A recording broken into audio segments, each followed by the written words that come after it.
Hey everybody, this is TJR. This is Superfan. And we just got back from Japan a day ago.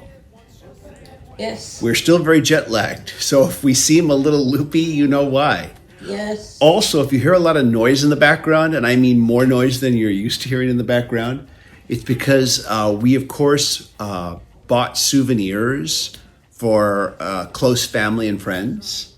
Yes. And Superfan is putting together some little souvenir bags for them so that we will pay them a visit in the next few days or so and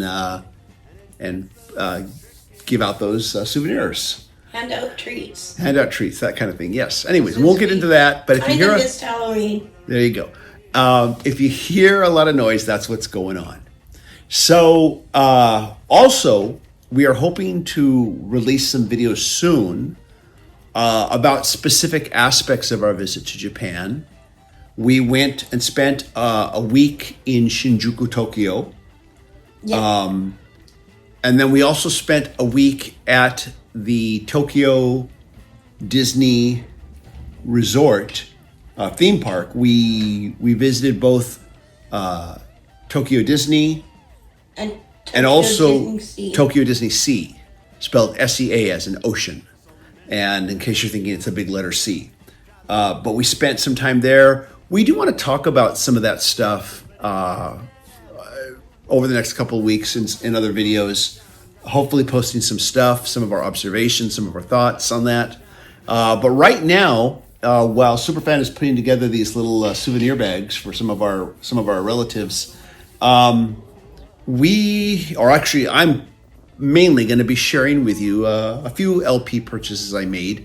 I only bought a few albums, partially because I knew that you were going to be doing a lot of Disney shopping because you're a big Disney person.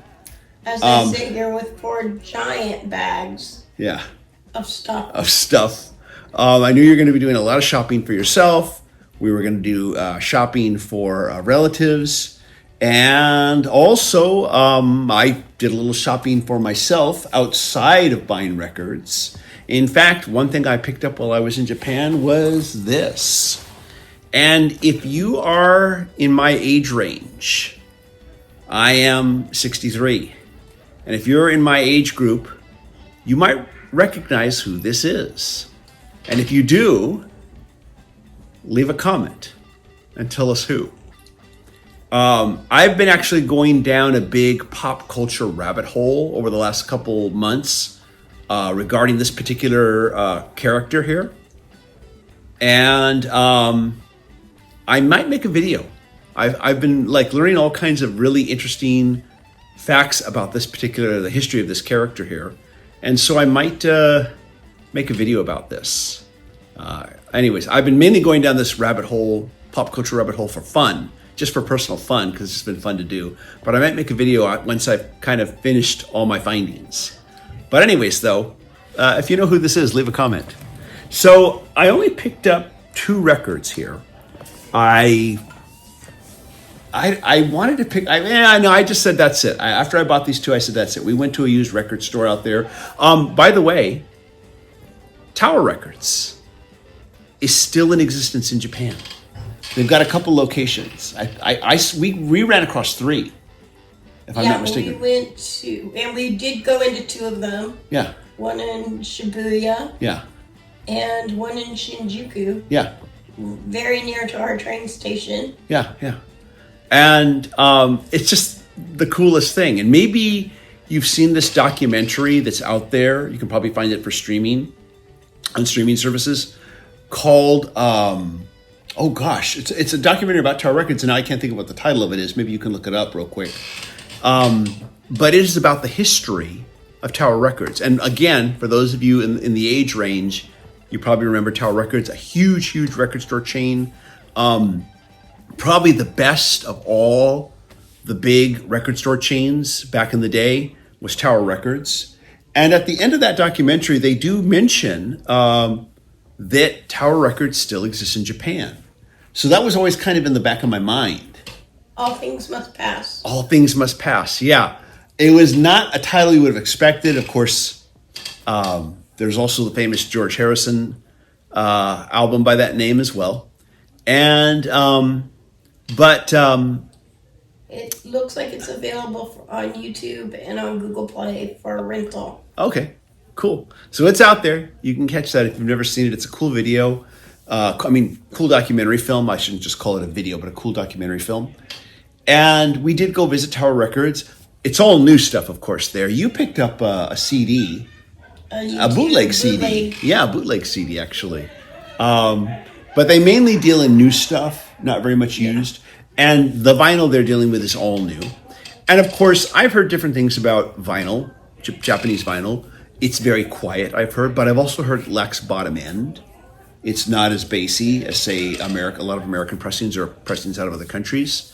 But I've also heard, and my findings, having gone there myself, turn out to be true, that there is a higher standard for used vinyl in Japan, in that what we consider, like, say, good, very good, or excellent, is a few steps down from what they consider to be good, very good, excellent, near mint. They're way more particular, and apparently their culture takes better care of their vinyl. And so I'm going to show you two examples of that right now, of what I picked up in Japan.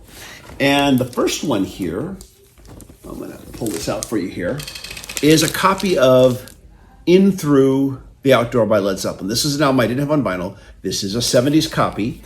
This came in a in fact, all these used records came in self-sealing Mylar sleeves.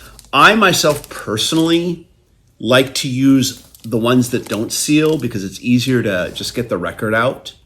It's easier to deal with, in my opinion, and less likelihood of accidentally, even though the sticky is here, there's always a possibility you might something could get stuck to it in some way by accident. In this situation, I think it's worth it to keep it there to preserve that bag. Yeah, well, so this was the bag for it here. The bag is almost like new.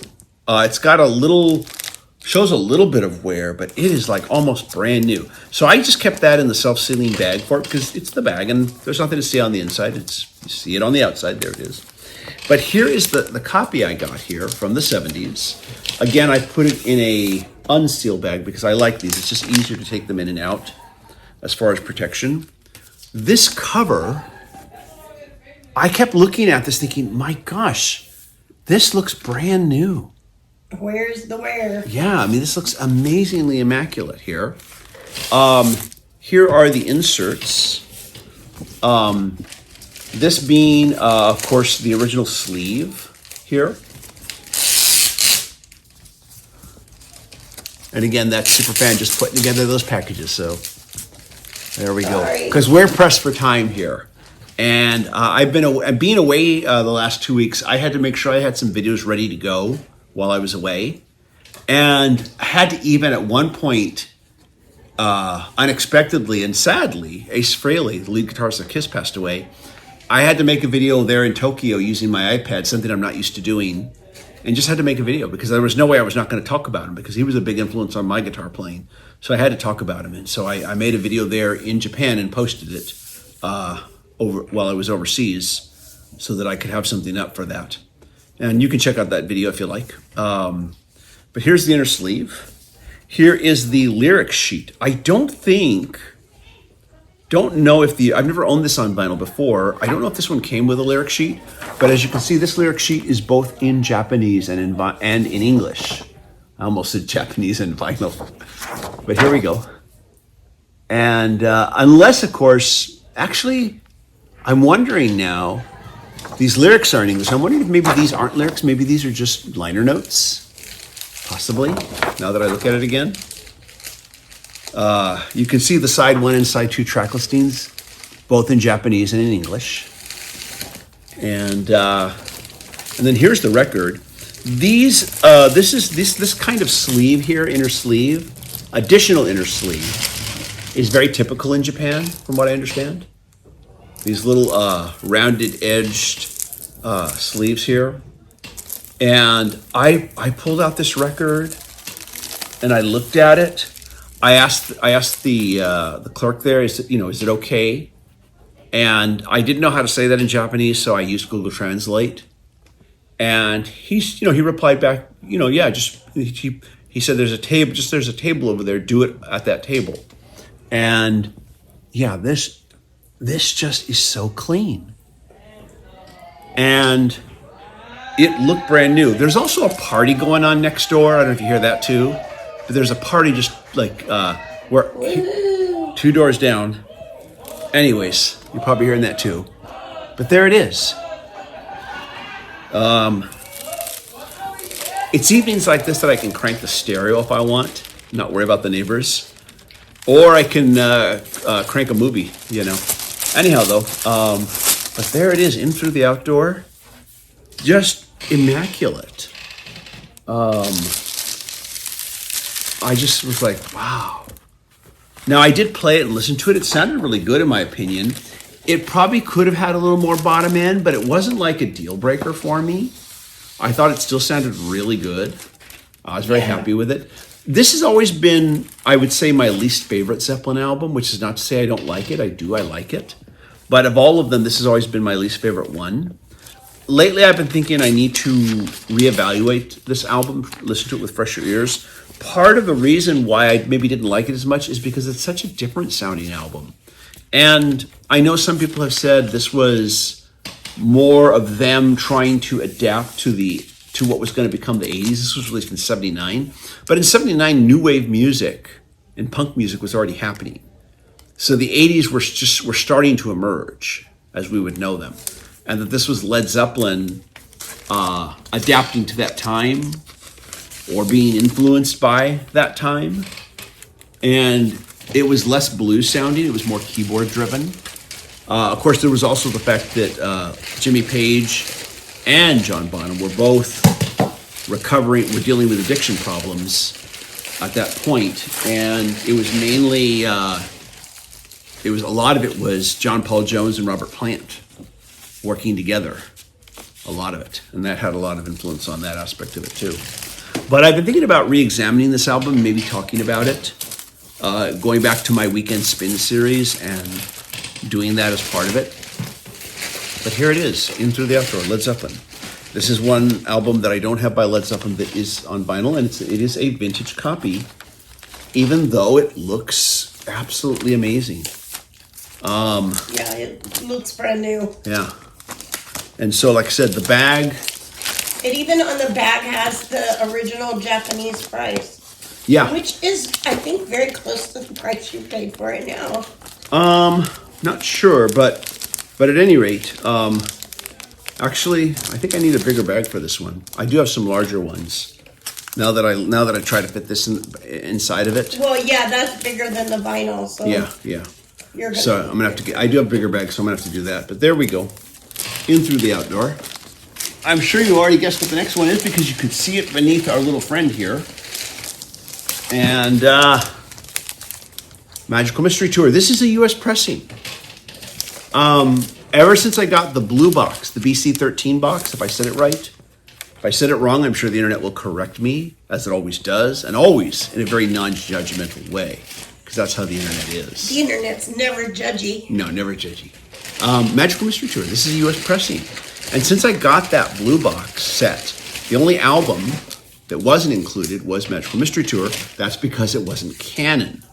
It wasn't until they went to CD when they remastered the catalog for CD, and it was the UK catalog. They made the exception with Magical Mystery Tour and made it canon because Magical Mystery Tour was only an EP in England. Now, again, I'm so impressed. Now, this is I should mention here, this is not the Capitol Rainbow label.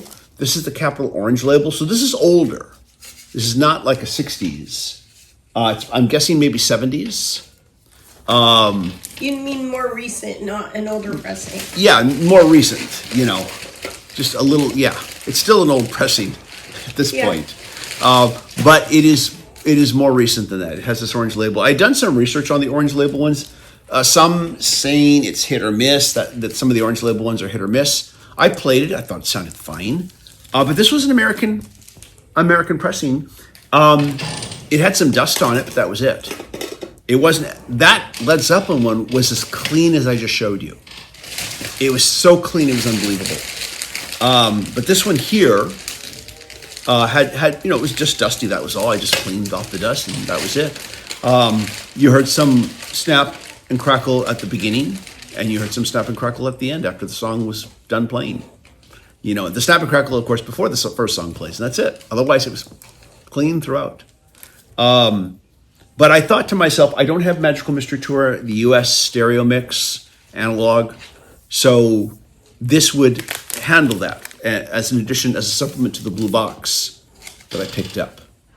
And it said when I purchased it, it also had a self-sealing sleeve, and the little label that they put inside to tell you about the condition, they're very meticulous about this, said to me that there was fraying on the inside of the booklet, which is true. And they let me pull it out and look at it.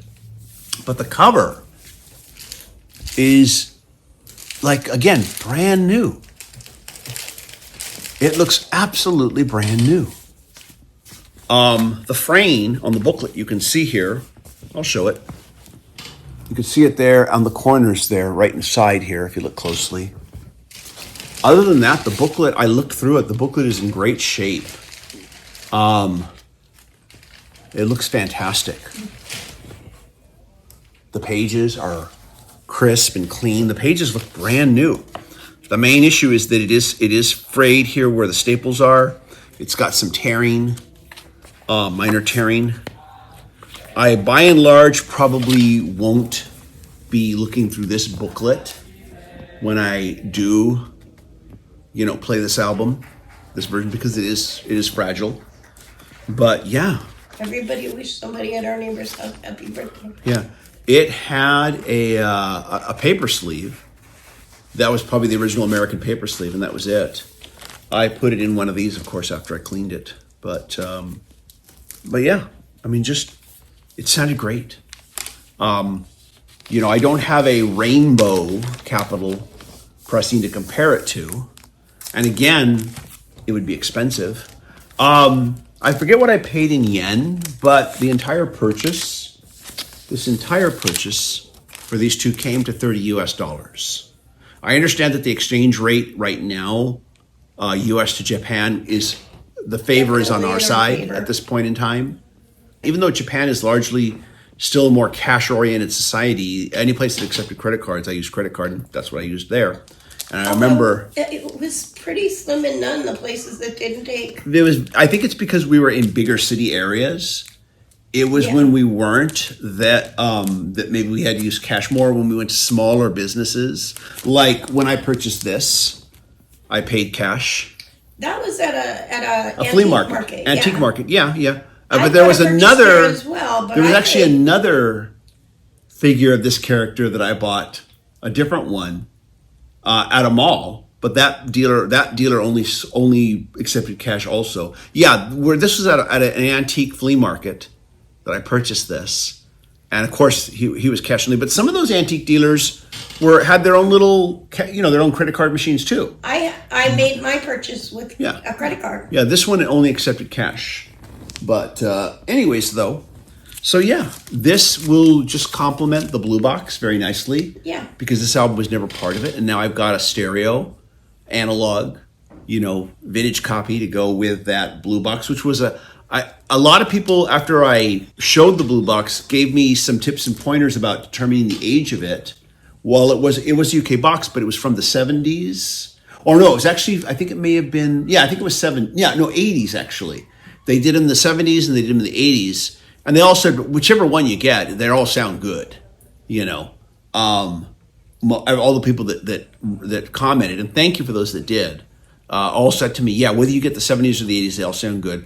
I'm sure now someone's going to say, nuh-uh, that's not true. Because the internet's never judgy. Yeah, because the internet's never judgy and never contradicts itself. But it's just the nature of the beast. But anyways, I got these two albums here. Japan, if you're looking for used vinyl, I understand there are collectors who will go to Japan for a few days just to shop used vinyl Yeah. for a vacation time, and they just to mainly one of their prime things. That was not one of my primary goals on this trip. It really wasn't, because again, when I'm in another country, there's the whole aspect of bringing it home, not buying too much of it, so that it can be safely packaged in a suitcase and brought home. And just so you know, even though I did do a suitcase of Disney shopping, Well, no one had to know that, but I guess you're going to tell us. Go ahead. there's still room. There was still room for more vinyl. There could have been, but I was more careful about it. I wanted, well, first of all, I rarely buy, when we're in another country, I rarely buy more than 2 or 3 LPs anyways. That's true. I'm very conservative about it because I'm concerned about packaging them safely,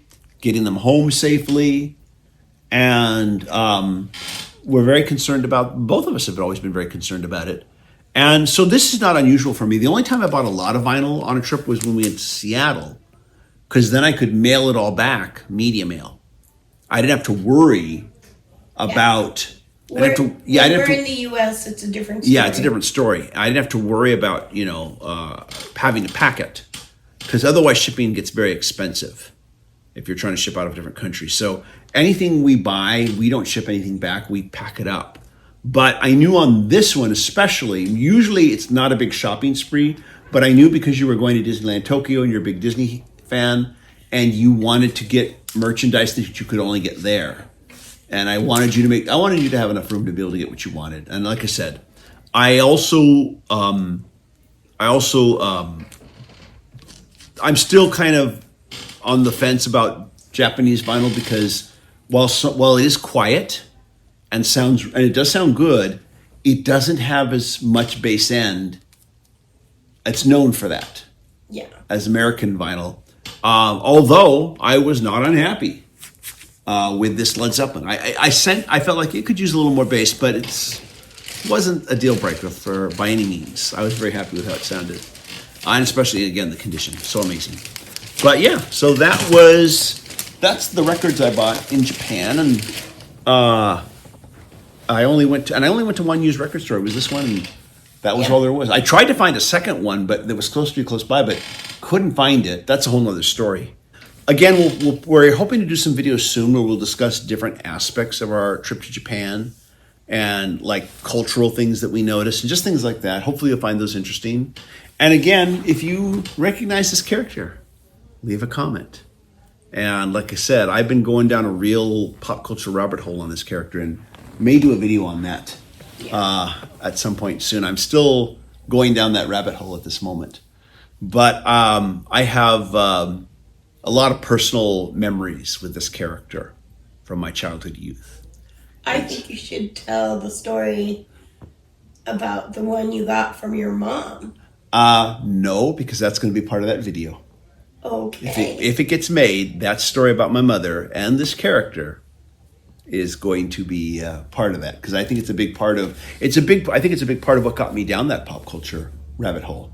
Okay. Was that personal connection from my mother. Anyways, though, everybody, thank you for watching. A big thank you to the patron supporters who get exclusive videos not available on this channel. And as always, click like. That helps a lot. And I've got a lot of stuff to catch up on now that we're back. And there's videos I want to make. We like you. You should like us back. Yes, exactly. Well said. Well said. And I'm looking at Superfan and she's wearing fox ears. You're wearing fox ears. Is this That's a Lost Boys kids. Oh, it's the Lost Boys. It's the Lost Kids now. They don't call them the Lost Boys now? No, because girls can be boys too, or girls can be lost.